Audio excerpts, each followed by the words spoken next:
环球大战线深入世界最前线，我是董志桥，向全球各地的观众朋友问好，大家平安。马上为您介绍这集的3位来宾，第一位是前立委蔡正元，这个乔哥好，大家好。第二位国际形势专家赖岳谦，主持人好，观众朋友大家好。还有陆军退役少将李正杰。金桥好，各位观众大家好。好，欢迎3位专业的来宾加入我们今天的讨论。那一开始我们的第一个国际话题呢，还是要来聚焦过完马年依旧是非常火热的美伊话题啊。然后现在美伊跟军武的焦点呢，美国总统川普他持续在往伊朗的方向更多的投送兵力，对伊朗实施所谓的南北合围啊。我们看到林肯号航母打击群为首的这个打击群，还有3艘的飞弹驱逐舰呢，从1月底就已经开始持续部署在阿拉伯海了。紧接着第2波的福特号航母呢，也正在从希腊然后往这个伊朗的方向去做一个集结。那不只是2艘航母之外在空中战力方面也是热闹的宛如是春晚包括了什么 F-35、F-22、F-15、F-16在内，夯不啷当大概有超过100架的战斗机、100架的空中加油机，还有200多架的货物机都已经在中东方向开始做集结了。所以我们看到这么如此浩大的声势，现在都已经在中东的方向来做集结。孙子兵法曰，这个兵马未动，粮草先行。但是现在已经不只是粮草，是整个海军战力、整个空军战力，大家都已经动员起来了。如此大的大动作，包围伊朗，背后有什么样的战略布局我们就等川普总统一声令下，是不是真的就要带着这么强大的战力打向伊朗了呢？我们首先来关心一下美国的起手式可能会怎么打，还有这么打的好处是什么？我们先请李将军帮观众朋友分析，好吧？首先我们要知道，任何一个作战，首先你要考虑的是你的战略目标是什么。如果美国要对伊朗动手，我们很明显看得出来，这个他的战略目标大概不外有3个目标。第一个就是要伊朗要去除他的核设施，第二个要求他要缩减他的导弹的数量以及射程，第3个要他不能再支持他周边地区的这种民兵武装组织那当然最好是能够彻底的推翻哈梅内伊的政权。那我们以这几个战略目标来看的话，以美军现在部署的军力，如果动手的话，达不到我个人认为要达到的很难可能会限于这个持久旷日费时的情形。因为虽然说它部署了大量的海空军，对海军来讲有2艘航母战斗群，分别在地中海跟跟这个安曼湾外海这个地方可以形成南北夹击。那空军的数量也非常庞大，光战机就有100多架，那勤务支援的飞机有200-300架可以说是庞大的海空支援力量。可是我们唯一没有看到的是陆军的力量，没错，陆军力量。如果陆军力量没有，我觉得你要彻底的颠覆哈梅内伊的政权，光靠轰炸的手段可能很难达到这个目的。尤其是说这个，如果他想要采取马杜罗的模式的方式，这个委内瑞拉马杜罗虽然去捕捉，可能这个哈梅内伊现在也有因应的措施，譬如说，他可能可以有地方先期的洞穴的躲藏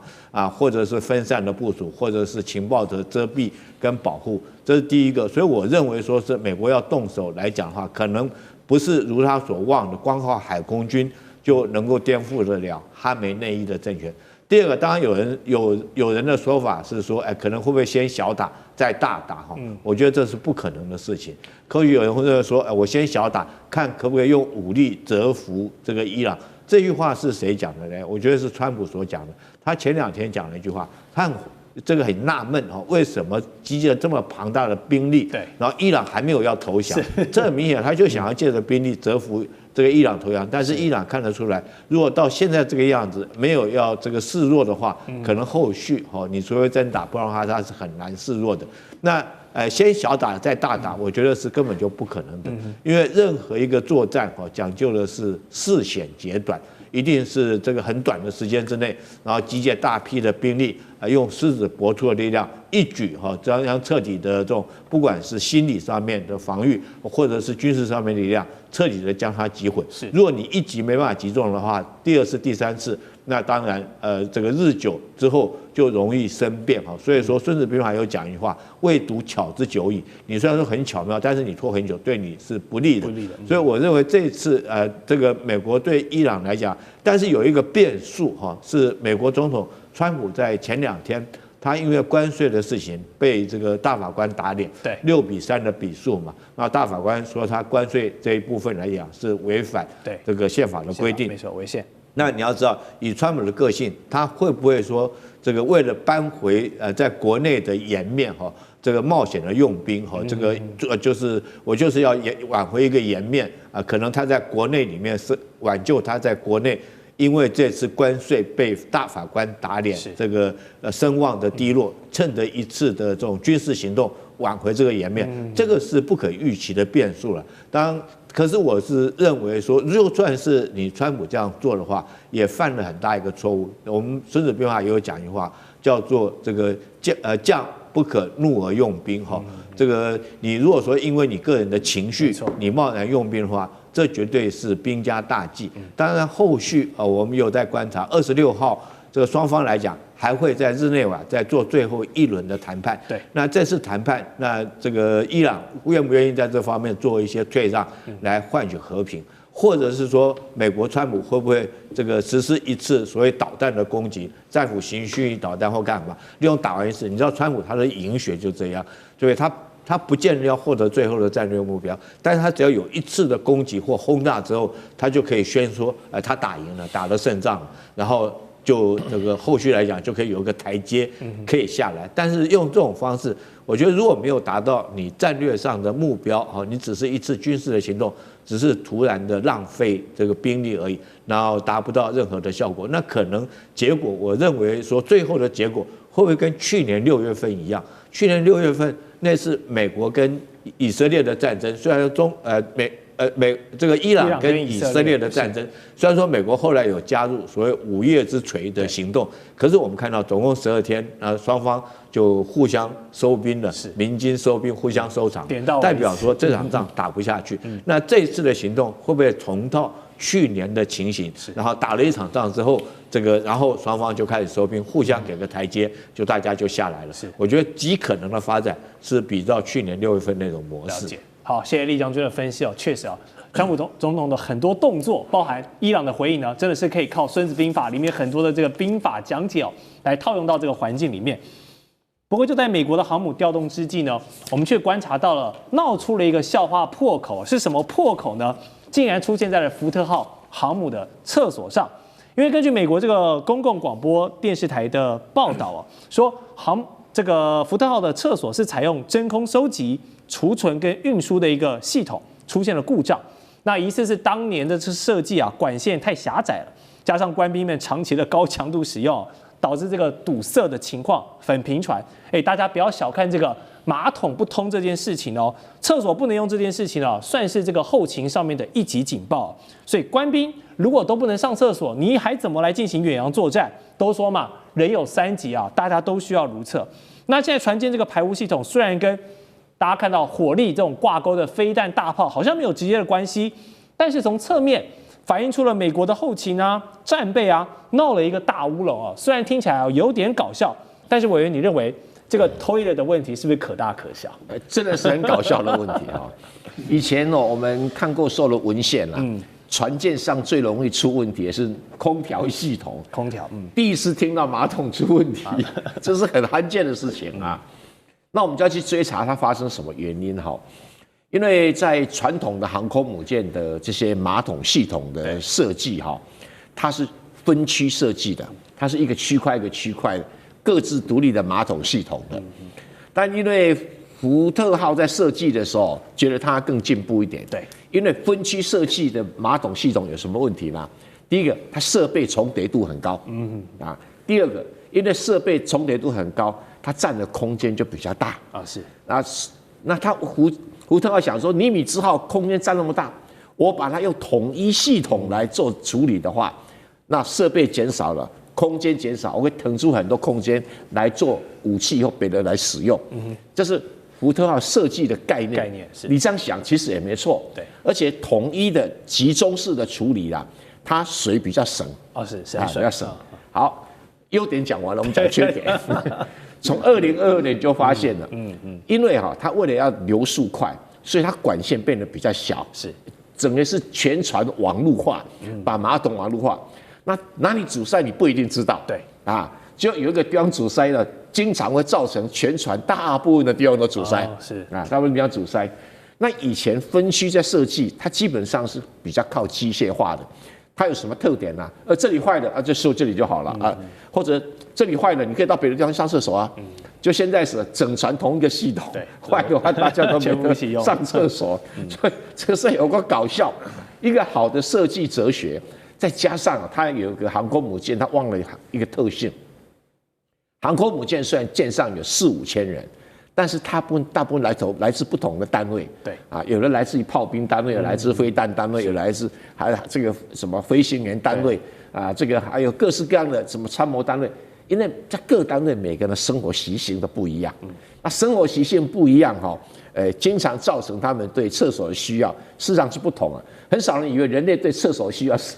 是一样，其实大部分都不同，没错，那。这种情形反而造成了这个他们这各种这个排泄物啊、盥洗啊等等啊，都有很大的差异有人头发掉的比较多，头发掉比较少，所以形成的问题就变得很复杂。这个在美国海军他们这个马桶是变成一门科学在做研究的，因为它要讲求环保，要讲求省水它又不能用海水的水来冲这些东西，所以因为海水会碱性化，会问题更多。那结果就所有的问题在尼米兹号都不觉得是问题，然后好心设计完了以后，在福特号全部是问题，而且问题发生不是今天，是2022年就发觉了，那始终无法解决，始终无法解决。你说对福特号的战力有没有影响？你刚才讲过，对什么火控啊、战斗机起降啊，没有影响。对，可是你要知道这个。你怎么保证这个福特号出勤这1-2个礼拜就会结束？没错啊，人有对，它就不适合长期作战，没错，这是问题啊。你要去撑个1个月还可以但是你要撑个2-3个月就很惨了所以这个问题就影响到士气影响到生活空间。如果说你上了福特号以后，发现连那个中央驾驶单位都有臭味满天的话，你看这怎么办所以，我们只能觉得美国人想求进步但是在很多的细微的设计上面又出了问题。是确实这个要远洋作战，官兵们还是要有一个舒服的生活的一个环境大家才有这个士气。好，川普总统现在不断向伊朗发动这个兵力的调动，他却迟迟不打从这个我们过年前就一直在讲这件事情，结果他都很克制，一直在维持住。难道是在等待盟友先动手吗？根据美国媒体 Politico 的爆料呢，就说川普的团队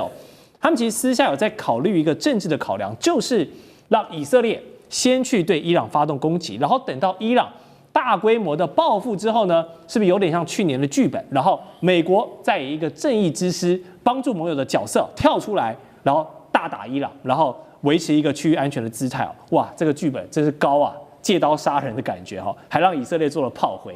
那另外呢，外界也一度传出土耳其其实他也是虎视眈眈，一直在观察因为他们希望等美国对伊朗出手之后呢，土耳其刚才李将军讲的缺少陆军的这一部分，土耳其他来补上，他派兵来占领伊朗的部分领土。当然，土耳其有自己的小心思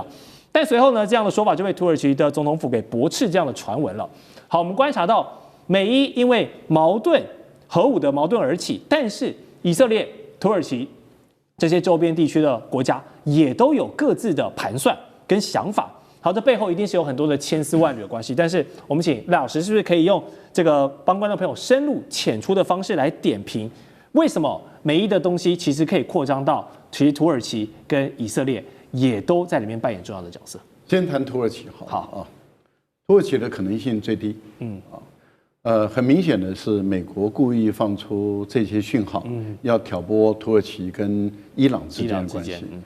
土耳其跟伊朗他们有竞争、有矛盾、有冲突，但是也有合作。为什么这么说呢？因为土耳其它是逊尼派的，这个伊朗它是什叶派的。那土耳其想要争这个逊尼派的领导权的话，我们看到他们在叙利亚内部的内战中，土耳其支持的是逊尼派的反抗军，而伊朗支持的是什叶派当时的阿萨德的政权，所以彼此之间确实有过较量，有矛盾。然后在这个利比亚也是如此。利比亚当时爆发内战的时候土耳其跟伊朗所支持的派系也不同，彼此之间也在这个地方有争夺，在高加索地区也是如此。但是问题就在于说，彼此之间的矛盾不会扩大到两国之间的战争。为什么？因为他们还是有合作的需要。是合作的需要在哪里？第一个是在库德族。库德族是伊朗跟以色列跟土耳其的共同的敌人，也是叙利亚跟伊拉克的共同敌人。库德族人大概有5000多万人，人数不少。可是他刚好一方面是在这个土耳其的南部的土地上，然后在伊朗的西北部的土地上，在伊拉克跟叙利亚的土地盘踞在那个地方。那库德族本身就形成了土耳其必须要跟伊朗合作，来共同压制这个库德族的发展，不然的话，库德族在土耳其被追剿，他往伊朗这个地方跑或者庇护的话，那这个对于土耳其后面就很难说了所以我觉得在这个部分里面有合作。第二个合作地方是在经济贸易，尤其是伊朗的能源经济需求，还有交通管道，它事实上贸易线尤其是中国大陆目前在打通的中亚到中东到伊朗，然后再进入土耳其的这条线，那对土耳其来讲是一个非常重大的贸易线，所以他们彼此在经济上有合作。那你想有竞争有合作，怎么可能会爆发到直接的爆发冲突？而且在战争一开始的时候，这就是说美国开始要对伊朗采取动作的时候，土耳其是第一个跳出来，而且它是北大西洋公约的美国的盟国，对，他跳出来反对美国对伊朗动手。这是第一个。第二个，不准美国使用美国在土耳其的军事基地。那我都连你的军事基地都不可能给你使用了，我怎么可能去率先打这个伊朗？很明显的，这个就是美国的智库故意在放话，挑拨土耳其跟伊朗之间关系。所以我觉得应该把土耳其排除在外。那以色列倒是有可能。以色列如果他是先发制人去攻击伊朗的话，伊朗就变成是被迫自我防卫去攻击以色列。这个时候改变的战争的态势就已经不再是什叶派对于以色列了，而是逊尼派跟什叶派会站在一起对付以色列。至少逊尼派不会支持美国那么对于伊朗动手，所以这个可能性也不高。更何况事实上是美国在制止以色列对于这个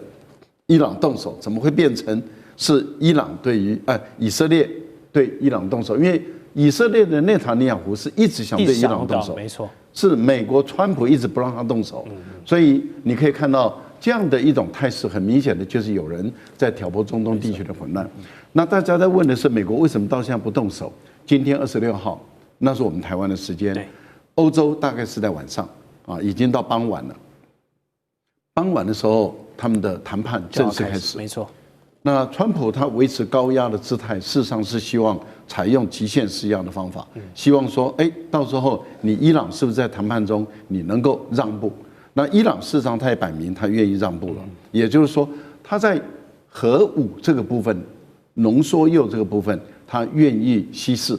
但问题就在于稀释到什么程度，而且如何被有效监督，这个是谈判中的难题嘛。但是如果伊朗说他放弃核武，这也符合中国大陆的那个核不扩散的原则。大陆在这个部分来帮伊朗，我觉得可能性就拉高了，而且有正当性。那也让美国有台阶可以下。所以我个人觉得，我们看到在这个谈判的过程里面，像美国他应以色列的要求，对于导弹那么提出他的建议案的时候，伊朗没有打开，把这个建议案原封不动的退回，意思也就这不在议程内。但是为什么还没有开打？那就是代表在核武这个部分才是川普他本身的核心的议题，导弹只是满足这个内塔尼亚胡的要求而已，所以只是一个虚应故事。那当伊朗整个退回去的时候，并没有因为这样而这个美伊的谈判就破裂了，就终止了，没有。这代表美国川普还是希望用外交手段来解决跟伊朗的问题。好，这个美伊的关键这场谈判有任何的风吹草动跟进展呢？我们环球大战线也会随时跟观众朋友来帮忙大家紧盯跟分析的。好，稍后回来我们要继续探讨的是航母的话题哦，焦点要转到解放军这边来看福建舰的超级电容技术有多厉害。另外就是中德的外交现在重新手牵手，双方有没有机会展开另一波的蜜月期呢？我们待会回来告诉你。地缘政治、美中之争、战略价值、强权崛起、小国生存，现在与未来洞悉事件走向，掌握世界脉动，全球观点尽在环球大战线。好，今天节目的第二趴，我们继续要聊的是军武的话题哦。来看到呢，中国央视的军事频道在农历新年期间特别做了一个报道，主角是谁？就是展现了解放军第4艘的航母福建舰，希望它在马年呢能够彰显一马当先的奋进姿态哦。那这个节目里面介绍了很多东西啊，当然重点是摆在了福建舰的电磁弹射技术，因为认为标示着中国航母的一个技术里程碑。福建舰呢是目前全球第一个现役的常规动力的航母，它具备这个电磁弹射系统，里面有很多的学问，采用所谓的超级电容储能技术，它的充电时间短，还要可以独立承受这个脉冲负荷，然后避免冲击到主机的动力系统等等，里面有很多的技术细节啊。那目前是独步全球的，那也可以反映出了中国目前在做电池产业的领先地位。好，说到这个电啊，感觉是2026年的一个重点。大家发展 AI 离不开背后的基建跟电网，发展军武呢，航母也离不开对于电容、对于电磁弹射的一些技术。所以想问一下赖老师，是不是2026年感觉不管是从经济、科技到军事，谁能做好电，谁就是赢家？当然是啊，因为 AI 需要电，机器人需要电，AI 要用在这个商业上，要用在聊天机器人，要用在工业生产智能上，它都需要电然后我们都知道 AI 的使用量越大的话，电的需要量就越大。是，所以谁最能够把电能够做得便宜、稳定、干净，而且充沛，这个是绝对是占有绝对的优势。目前来讲，大陆在这个部分遥遥领先美国，美国能不能追得上，我们一个保持疑问的一个态度。更何况我们都知道，新能源车也是需要用电，而且要用电池。所以谈到电池这个部分的时候，其实大家就会知道中国的航母的发展。美国的航母发展，大家都看得到，从这个核动力开始。可是它要弹射的时候，刚开始它是采用的是蒸汽弹射。蒸汽弹射，它的程序是这样：核动力航母、蒸汽弹射，然后再来才发展到这个电磁弹射这样的一个过程。所以当中国大陆要造一个弹射器的时候，美国的判断都认为说，第一个，你一定是蒸汽，不会是电池，因为你不可能直接一步到位到电池，他们觉得不可能。第二个，他们认为你的常规动力要蒸汽弹射可能都做不到，对，更何况电磁弹射，你绝对不可能。所以当时欧美的国家都认为中国大陆释放出一个讯息，说可能要一步到位的时候，每个人都在笑那我记得中国大陆的有关于电磁弹射的一个院士张院士他本身他就强调中国可以做得到。哇，那时候欧美人都在笑，你在说大话，你根本不可能。但是事实上，当时中国有2个技术，事实上是欧美没有注意到的。第一个是中国的配电能力，我想我们这个蔡委员他本身也是这方面工程界他的专业在这个地方，他也知道电容、电量、配电事实上是一个非常重要的技术。我们都知道，一个最好的配电工，他事实上是非常珍贵的那中国大陆事实上在配电这个部分，它在全世界它也是领先的地位。第二个就是电池的突破，当时电池的突破没有人相信，也没有人认为。那我们也知道，日本最早发展电池的，它比中国大陆发展还早。所以中国大陆最早的时候的总理，他事实上是到北海道、到日本去参观日本的本身的电池的一个发展。可是后来中国大陆发展的比日本还要快，成为全世界最强大的。为什么？因为它突破了这种脉冲的一个限制，也就是说，它能够在最短的时间内把电蓄能。在最短的时间内把放电的功率拉到最大。那当它突破了这个关键的核心技术的时候，它就解决了它的电磁弹射的问题，也解决了电磁炮的问题了。也就是说，事实上，当它解决了这个问题的时候，它这个列为最高的机密，根本不可能让你知道。那当它开始第一次的弹射成功的时候，美国人都在想他怎么做到的？怎么可能？常规动力怎么可能用对这么大的这个储电量，然后要这么大的放电？而且他们认为，你的储电到放电，你第一架跟第二架的间隔距离一定很长。结果中国大陆的福建舰告诉你说，它可以在最短的时间内几乎达到美国的核动力的标准，就是一架一架传出去。没错。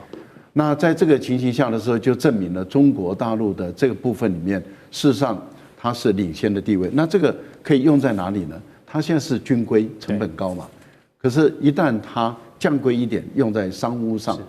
那它的未来的电动车的发展就更可怕了。所以我们可以看到，中国大陆在电动车这个部分，它的储电的时间，就蓄电的时间越来越短。我觉得跟军方的突破是有关系的。好，说到这个超级电容的储能技术哦，一位中国的军事专家叫做张军社，他就做了一个分析，指出刚才赖老师讲的，大家都不信福建舰可以跳过蒸汽弹射，直接一步到位做到电磁弹射。那实现这个跨越式的发展核心呢，其实就是运用好了中压直流综合电力系统。他进一步解释呢，说这套系统呢的能量转换效率很高啊，所以能够直接驱动电磁弹射的轨道，省去后面很多这种机械啊能量转换的环节，并且它的结构很简单，所以故障率呢也有很明显的降低。好，里面有非常多这个场面的描述哦，如果大家没有走进到这个航空母舰的内部看呢，只能用想象的，比较难理解。但我们如果回归到原理的层面，让大家能够简单明了听懂这个中压直流综合电力系统的独到之处，我们就要麻烦这部分是专家的委员。中国大陆今天之所以能够这么成功，你就注意一件事情，全世界只有中国大陆有悬浮高速铁路啊，是，大家听懂了哈？是。那么大的车子悬浮在轨道上，原来是德国西门子，可是改善中国改善出来的，没错。就是因为有这个技术做垫底，今天中国大陆才会那么成功。我跟大家简单解释一下，不管是常规动力和核动力哈，它都是在烧开水形成蒸汽，由蒸汽推动蒸汽涡轮，那蒸汽涡轮就会旋转了。那就美国的福特号的话，是蒸汽涡轮以后，它会拉一个所谓的转动轴，跟汽车转动轴一样，拉到最后面去推动螺旋桨。是。那另外旁边会装一部发电机，由蒸汽涡轮带动发电机，由这个发电机去做什么？去产生各种电。但是美国习惯上的用是中压直交流电。什么叫中压呢？大概就是1000伏特以上，一直到35000伏特以下，这个电压叫做中压。那习惯上我们船舰上都是用2万伏特的，比较常见哦。这个2万伏特的交流电跟直流电有什么差别呢？第一个，直流电它是最有效率的，可是它很难管理。为什么很难管理？直流电不像交流电，要开就开，要关就关。它的这个动力系统的所谓的听话程度比较笨，所以你看看那个中国大陆从那个新疆送电送到上海，是这个主干线是用超高压来运，可是它是直流电。直流电的缺点就是它可以一端到一端，可是要分叉出去，它就经常会失去控制。是，它有这个问题，所以表示中国大陆在控制这个直流电的传输上面有技术性的突破。这个突破在哪里啊？就是做半导体的功率元件做得很好，所以能够用半导体功率元件去控制各样的一个调节能力。那对于所谓的综合电力系统，就是有什么特色哈？因为我们了解到像美国的话，有个地方要用交流电，可是有个地方要变回直流电，什么意思？因为雷达、雷射武器，还有这个电磁弹射，还有很多东西啊，都是在用直流电。雷达没有用交流电的，一定用直流电。所以，可是又有一部分它要用交流电，厨房啦，电锅啦，所以它就没有成为所谓 integrate 好，就是没有办法整合，我们叫综合电力系统。然后中国大陆在这边发展出一套技术，就是说我从头到尾就一条主干线绕整个船一周，你每一个人都挂在这个直流电上面。可是它难在说，那我拉出去的时候我怎么控制？啊，因为交流电是每一个瞬间就都会归零，因为它是高，所以每个瞬间归零。可直流电不是啊，就平平的，所以你在做开关的话，控制技术就非常的高。那现在中国大陆是由涡轮出来发电机，发电机一整流出去，全部都是直流电了。它的好处是非常的节省，是它的坏处是什么？控制技术要很高，是那显然的。都能够把那个那么重的火车悬浮起来控制，要停就停，那显然中国大陆这方面已经很进步了，所以有这个基础技术，因为你设计得出来，你不一定做得出来，没错，他做得出来了，所以中压直流综合系统才因此而诞生。了解啊，这样解释大家就比较了解哈，其实就是对于直流电掌控的这个细节啊，做的是现在是独步全球的。好，除了刚刚聊到的福建舰这个厉害的电力系统之外呢，它的弹射技术也受到了香港《华南早报》的报道。那另外的看点还有就是在大连的辽南造船厂呢，现在有一艘的舰艇上安装了一门155毫米的舰炮，这个照片哦，在现在军武圈是广泛的流传。为什么呢？因为这个155毫米的舰炮具备了超过40公里的射程，它的射程范围是远高于目前解放军现有的大概只能射到23公里的130毫米的舰炮。我们都说啊，这个军武迷很爱讲，火力就是正义啊！你炮打得越远，你的战术运用呢就更广泛嘛，你的选择性就更多了。那如果这一门155毫米舰炮真的投入到实战部署，那不仅会是中国目前服役口径里面最大的舰炮，还会可能成为全球口径最大的舰炮之王哦。虽然说现在还没有进入到真的实装，我们也还没有看到真的公开试射的阶段，暂且是纸上谈兵。但李将军怎么看这个155毫米舰炮的价值？口径推算，它真的是火力之王吗？其实，在2次世界大战的时候，大家都看到什么大和号啊、武藏号那种大的巨炮，而且一艘主力战舰上面很多门这种炮。那为什么2次世界大战之后就没有看到舰艇上面还有这个炮啊？大概只是在舰首上面留一门小口径的，包括可能是76公里。那目前最大的也不过是13洞公里这种火炮，因为你炮能够再打得再远，你也没有导弹打得远嘛。是导弹如果说是像鹰击系列来讲，动辄上千公里，你炮再怎么样打也打不到那么远。差太多了。那第二个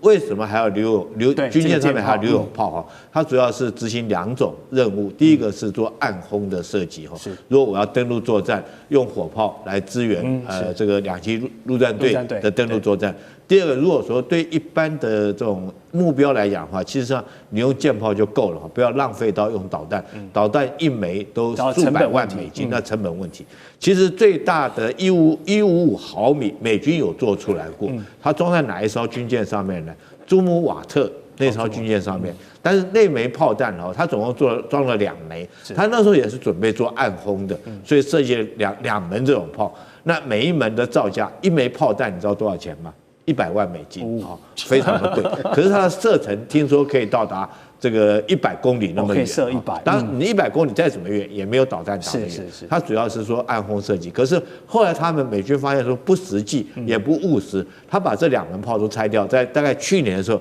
他把这2门朱姆瓦特上面拆掉，改成用垂发的导弹。是。那为什么解放军反而在这个时候回过头来用这个155口径，用大口径的火炮？我觉得他第一个当然是对付我们台湾了这个可以说是就讲实话，如果对付美军这种炮，对美军来讲还用不到，也不太可能有发挥它的效果。所以如果说他未来要这个对我们台湾做2栖登陆的话，那这个炮这个功能就可以发挥它暗轰的功能。第二个可能在南海对付菲律宾菲律宾一般的小船大概用这个舰炮40公里就可以打得到。第三个我要跟各位介绍的，其实一门舰炮它的这种道理跟陆军的炮是不一样。陆军大概他们一门舰炮火力的效果可能号称可以抵得上陆军的一个营的火炮，一个陆军，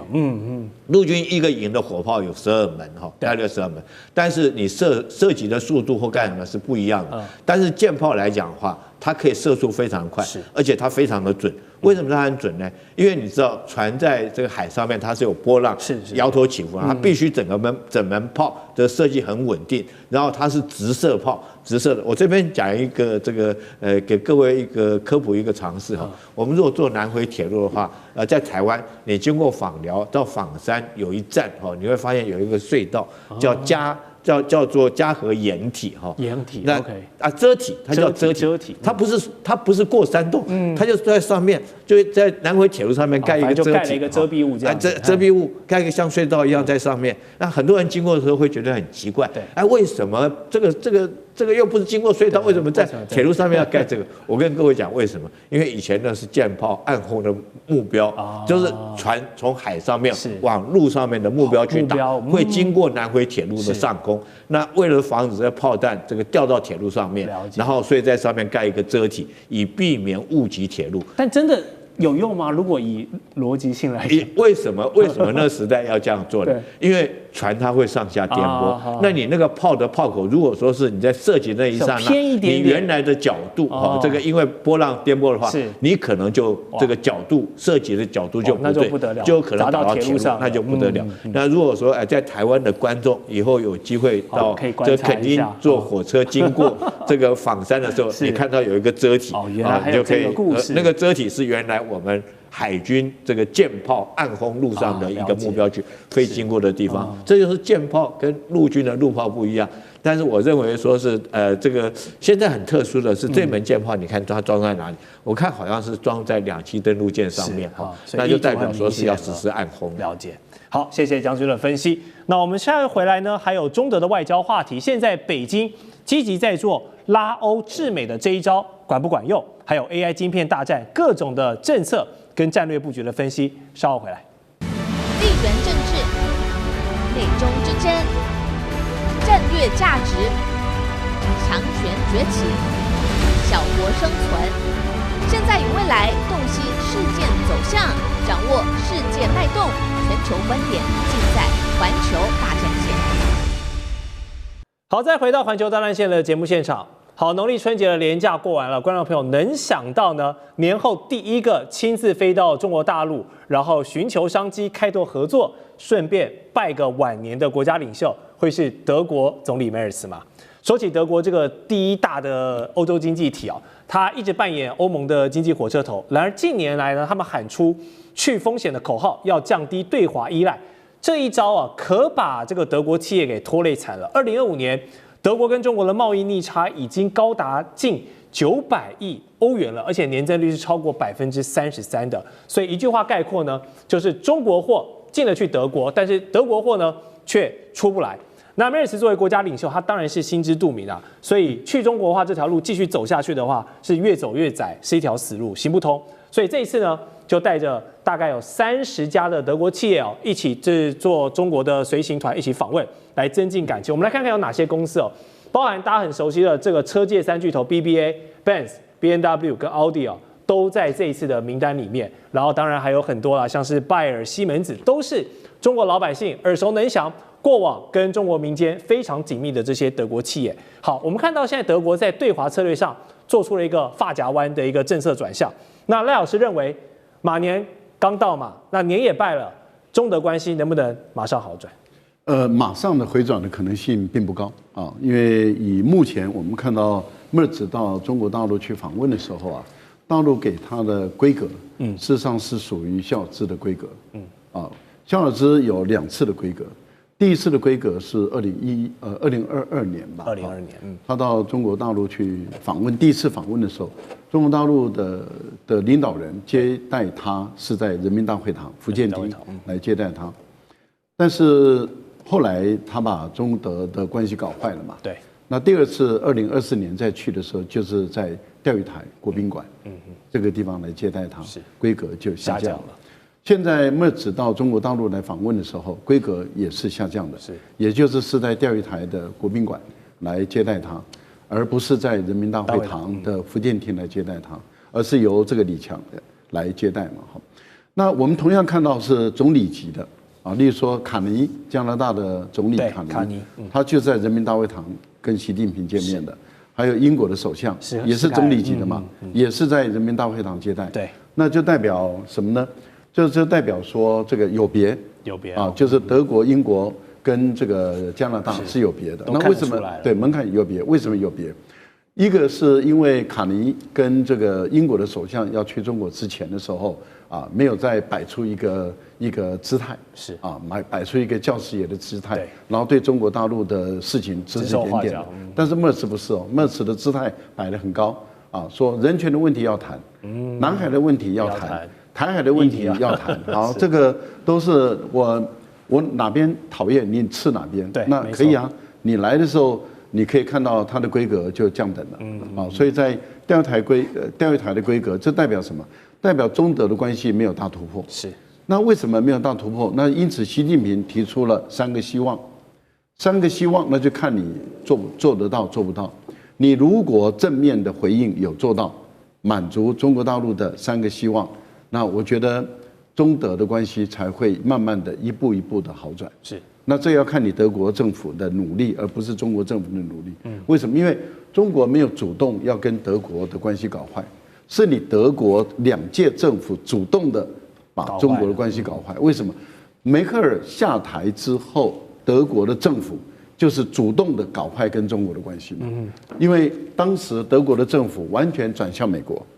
然后片面的改变了跟中国的关系，然后说要什么去风险化，也是德国提出来的，也是德国的这个冯德莱恩提出来的，要去风险化，什么产能过剩。啊，什么啊，那个啊，要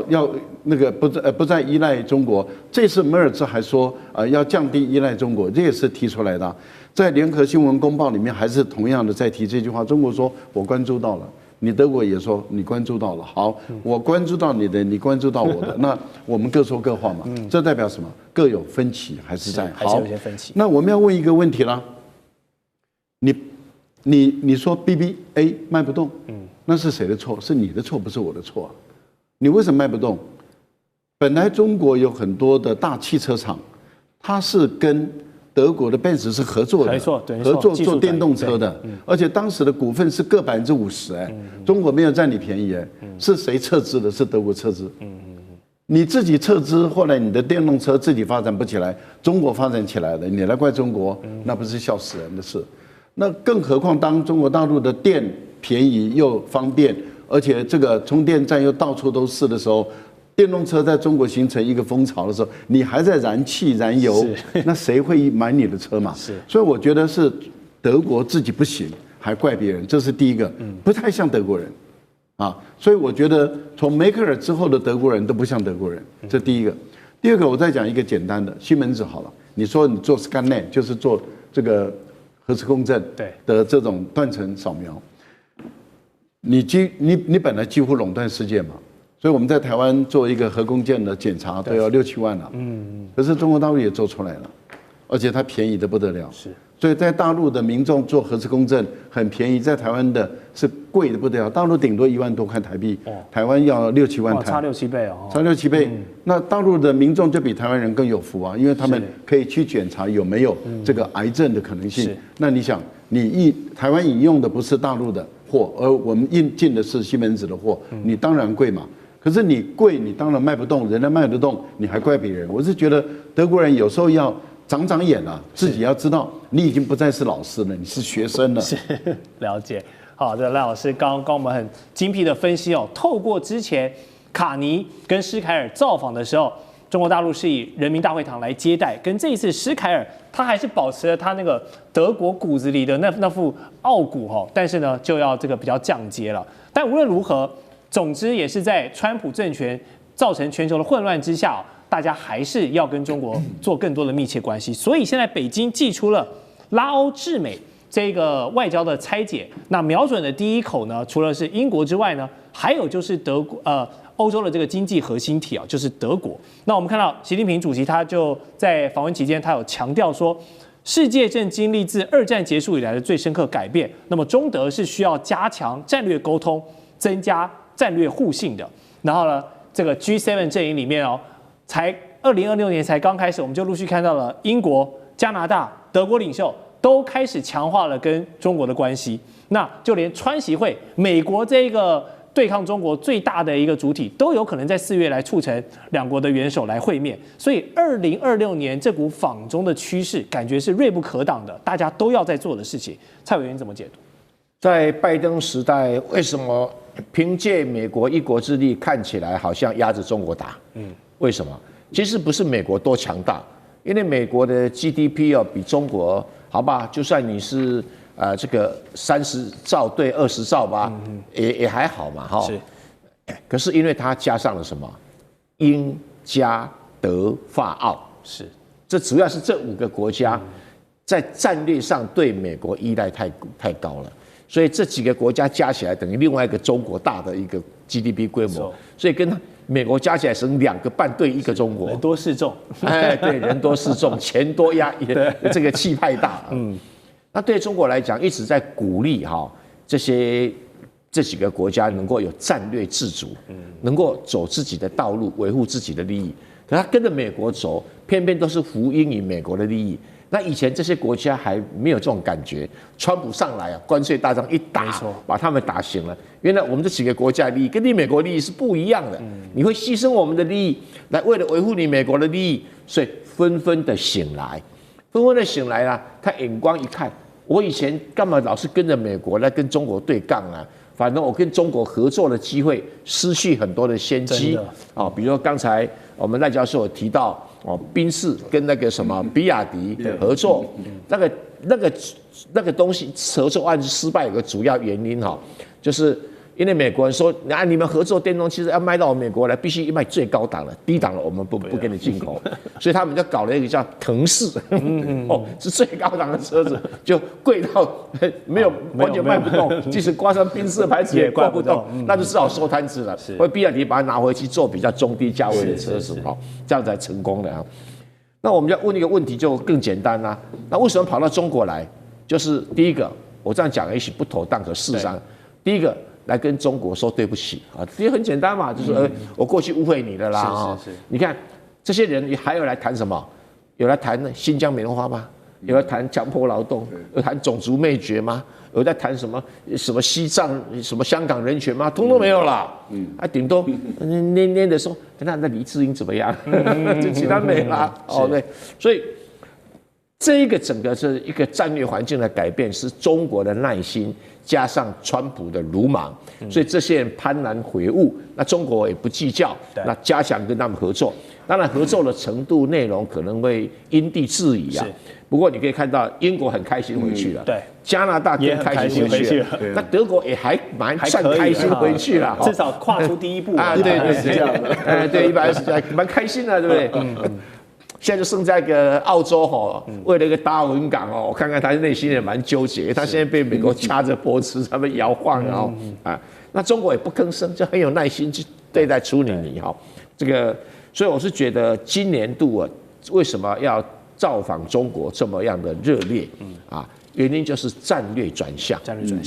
那这个转向能够转多久、转多深、转多大，今年是个观察年，是今年要持续的观察。好。那说到德国，大家都知道，过去他们这个以工业闻名而强，特别是4轮的车哇，这个男孩子都喜欢机械感。我们在座4个男生应该也都很喜欢这个德国车过去刚刚有提到 BBA、Mercedes-Benz、BMW 跟奥迪，过去说到这3个牌子都是竖起大拇指的，曾经也是中国大陆很多这些中产阶级的身份标配啊。然而现在有一个最新的数据显示，就是以 BBA 为首这一众德国的豪车品牌，在中国市场的忠诚度已经跌破18%了。要知道，这不仅仅是数据上的一个销售下滑，更是直接从这个汽车，应该说车啦，技术这个工业时代信仰的一个崩坏当然，这也是大势所趋因为现在的科技进步、时代更迭、大环境，你这个燃油引擎已经是慢慢的走向末期了嘛。这也是过去德国守护了100年的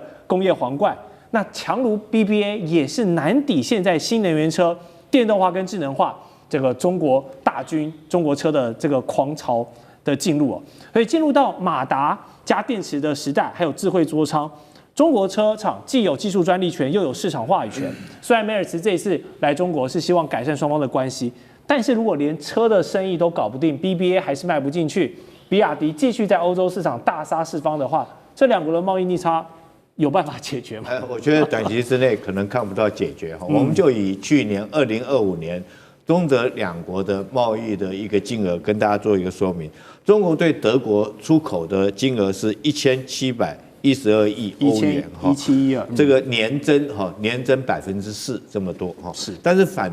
观德国对中国来讲的话，它的出口只有818亿哈，这个是不但没有增，而且还衰退了将近9.3%哈。是，这衰退那么多是10年最低的一个数字，而且其中逆差是到893亿，所以那这里面这么大的一个贸易逆差，这么大一个衰退，其中最重要就是车子哈，车子产跌崩了66%，你看这个数字有多大？那为什么这个我们经常讲2B1A 了哈？对啊，这3款车子为什么在中国现在会卖不动？而且第一个就是我认为中国富有了，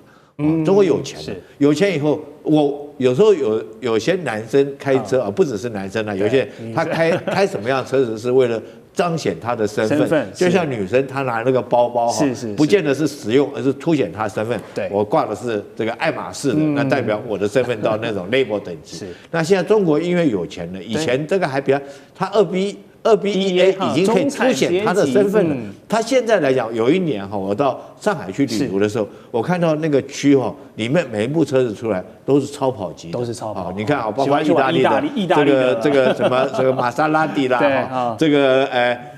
兰博基尼啦，或者是最起码也是一个法拉利哈。所以大概他们为了凸显身份，已经到这种程度。那第二个，我认为还有一个原因卖不动，就是中国的车子电动车 CP 值确实是很高，没错，它也有很高品牌，像比亚迪的仰望啊，包括到美国纽约州州长来都爱不释手，他说马上要买2样。所以中国自己很多电动车哈，它反而很务实的，对他来讲很实用。反而你这种中间这种2B1A 的高不高、低不低的，反而在中国就被上下端压缩了，对，就卖不动，被压缩掉了。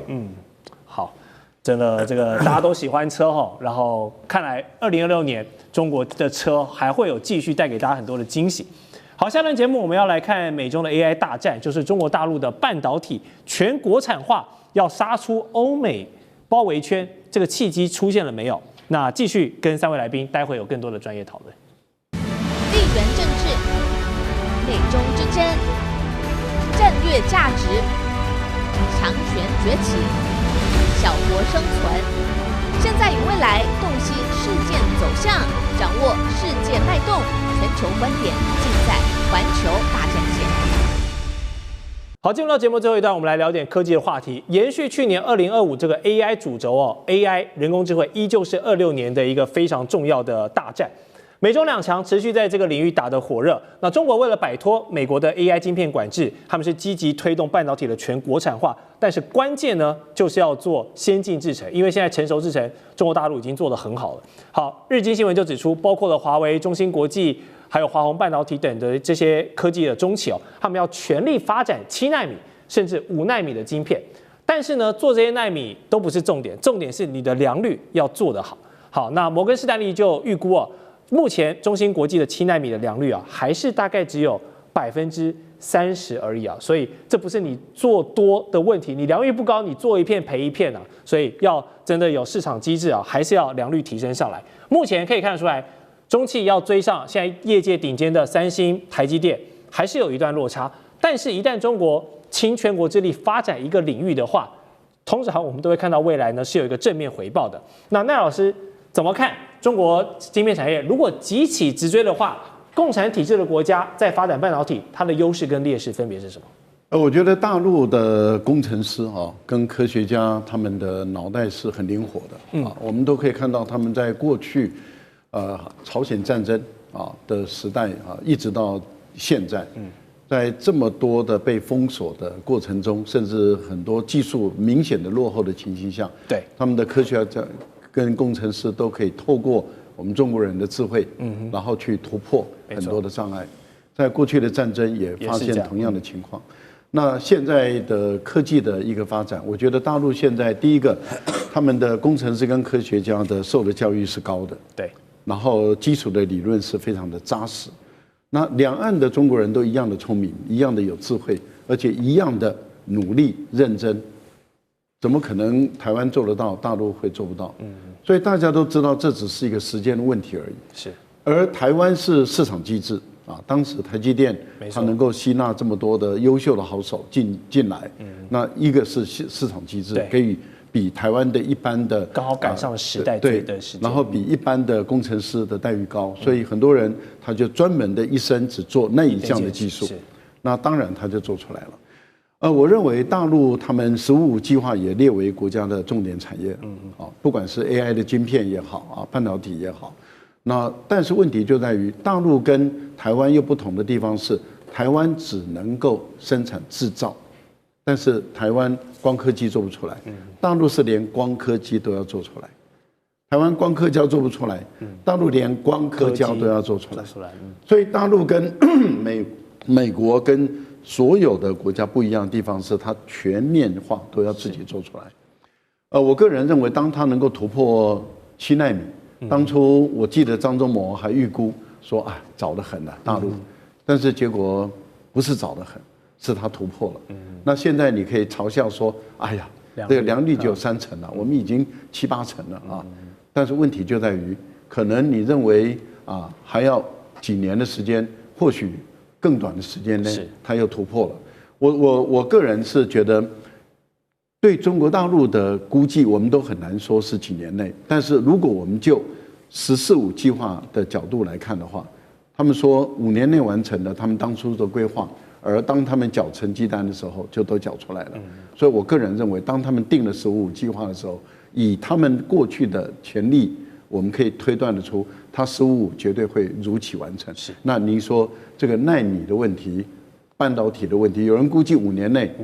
以后可能中国大陆用白菜价打趴全世界所有的半导体厂。其实我们台湾最大的噩梦就来自于，如果一旦它突破了，那就是白菜价了。真的，这个科技的东西日新月异哦，大家领先的确认不能骄兵哦，因为真的后继者的追赶速度是非常快的。好，现在中国为了赢下 AI 大战，方方面面也在跟美国较劲。近期传出呢 ，DeepSeek 很快要发布一个新的大更新版本哦 ，V4。值得注意的是呢，这次他们没有按照惯例哦，把这个新一代模型先提供给美国的晶片制造商，像是辉达啦，还是 AMD、超微这些大公司哦，进行效能优化，反而是先提供给了华为在内的中国厂商，提前几周来进行优化。这里面就有一个很关键的举动风向球了。另外就是美国也公布了另一个措施哦，就是它禁止联邦行政机构去采购像是中芯国际、长兴存储还有长江存储这些中国企业的晶片设备与服务，就是对中国的